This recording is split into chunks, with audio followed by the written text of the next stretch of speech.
Sebelum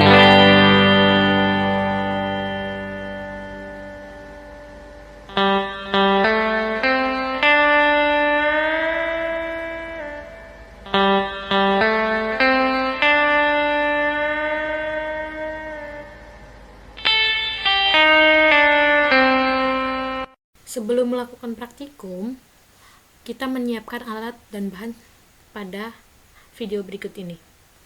Alat yang digunakan untuk membuat jam digital menggunakan 7 segmen. Nah, sebelum kita melakukan adanya praktikum atau project ini, kita harus mengetahui saja apa sih IC yang kita gunakan. Nah, yang di sini IC yang kita gunakan yaitu yang pertama 74LS11 yang dimana berfungsi untuk melakukan operasi AND pada 3 sinyal input. Yang kedua, output akan hide 1 hanya jika semua input 1. Jika salah satu input 0, maka output akan 0. Nah, di sini hide itu dilambangkan dengan 1 dan output itu untuk low. Untuk outputnya itu dilambangkan sebagai 0. Nah, untuk yang kedua yaitu IC CD4026 yang berfungsi sebagai counter dekade 0 sampai dengan 9 yang menghubungkan ke 7 segmen. Nah, artinya dapat menghitung dari 0 sampai dengan 9 dan langsung menampilkan angka tersebut ke dalam display 7 segmen tanpa perlu adanya IC decoder tambahan seperti 7447 atau 451111. Nah, di dalam IC tersebut terdapat fitur tambahan. Yang pertama yaitu clock enable atau biasa disebut CE yang berfungsi mengaktifkan atau mematikan counter. Yang kedua reset atau biasa disebut RST yang mengembalikan hitungan ke 0. Yang ketiga display enable atau DE yang mengatur apakah display menyala atau mati. Yang terakhir yaitu carry out atau CO yang digunakan untuk menyambungkan counter ke digit berikutnya, misalnya ke puluhan, ratusan. Nah, IC yang ketiga kita menggunakan IC NE55. IC NE55 adalah IC timer yang sangat populer dan dipakai untuk membuat sinyal waktu, delay, osilator atau clock, dan pulse, di mana IC ini sangat serbaguna dan digunakan dalam rangkaian analog maupun digital.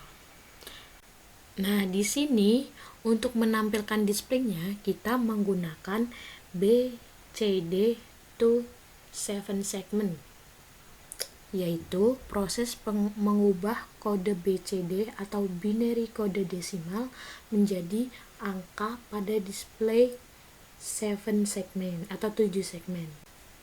Nah, berikut ini skema yang kita buat pada aplikasi Proteus, yang dimana di dalamnya terdapat 1 IC NE55, 2 IC 7411 dengan 3 input AND, yang ketiga IC 4026, yang keempat push button, yang kelima resistor 500 ohm, yang keenam resistor 118.000 ohm, atau kalian bisa menyesuaikan dengan perhitungan kalian masing-masing.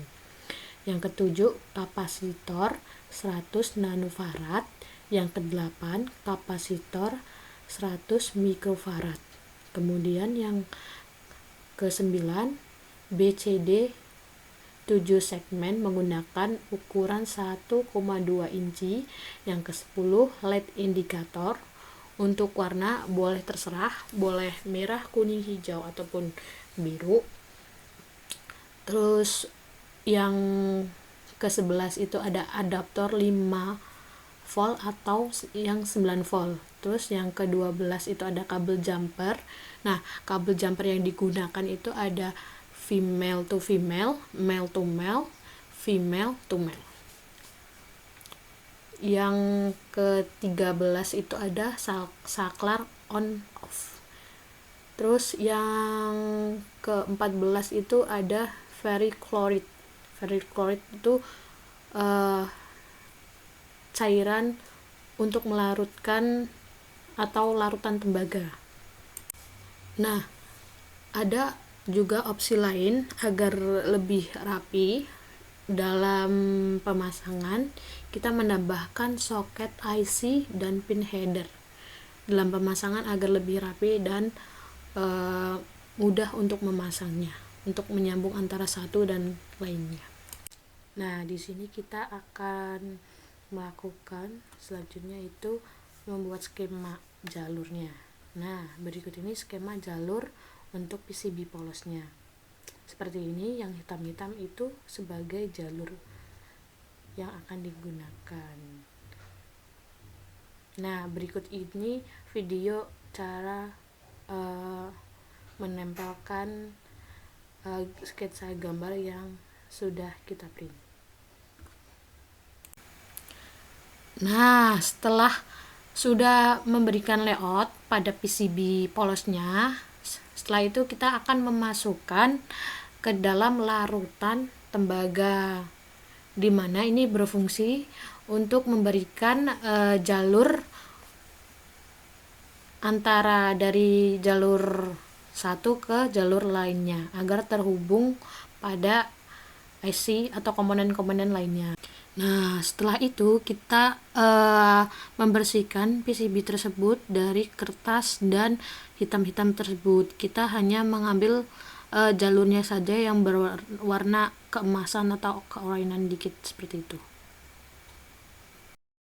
Setelah sudah bersih, kita akan melubangi tiap-tiap lubang yang sudah diberikan pada PCB tersebut seperti ini. Jika dari salah satu jalur masih belum terhubung, maka kita akan menghubungkan dengan timah partri atau biasa disebut dengan T0. Nah, ditunjukkan pada video ini. Kita akan menghubungkan satu persatu.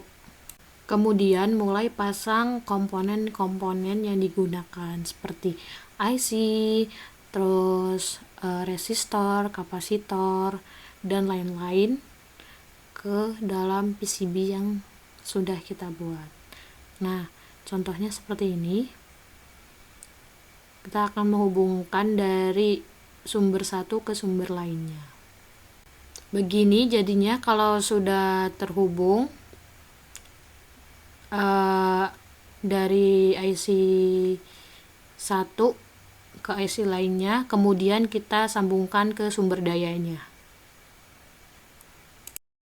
Nah, setelah itu kita akan melakukan pengecekan apakah sudah berjalan sesuai dengan yang kita mau atau tidak. Nah, di sini sudah ya,